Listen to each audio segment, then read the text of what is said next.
Well, day 2 of Winnipeg Jets training camp, very similar to day 1, which I described as having a leisurely pace. It was the same thing today. We didn't really see a battle drill or even players going up against defenders until right at the end of the practice. Meanwhile, you're looking around at other NHL markets, battle drills all over the place. They're in Toronto, they're working on special teams already.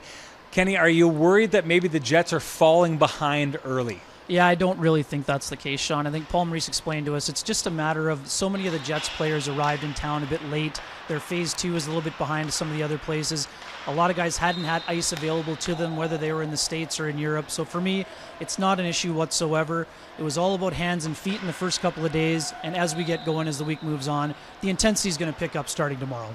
Jets have a lot of game breakers up front and a lot of players who've already proved they can succeed in the playoffs. One player who probably has something to prove, though, is NIKOLAJ EHLERS. Yeah, he absolutely does, Sean. I mean, he has 7 assists in 20 playoff games, and he was blanked against the St. Louis Blues last year. So he's a guy that is very motivated to have a big playoff. We know he was disappointed by those results, but to suggest that he's not a playoff performer, to me, is absolutely absurd. This is a guy who has the potential to be a game breaker, and for me, he's the X factor for the Jets in the series with the Calgary Flames.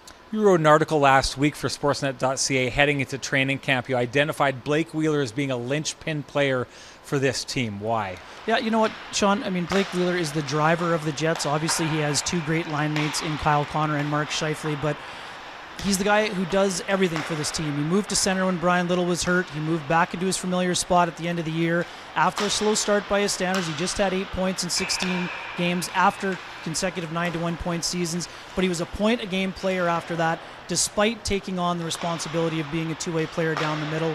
For me, he's highly motivated to go on another long playoff run like the Jets had in 2018.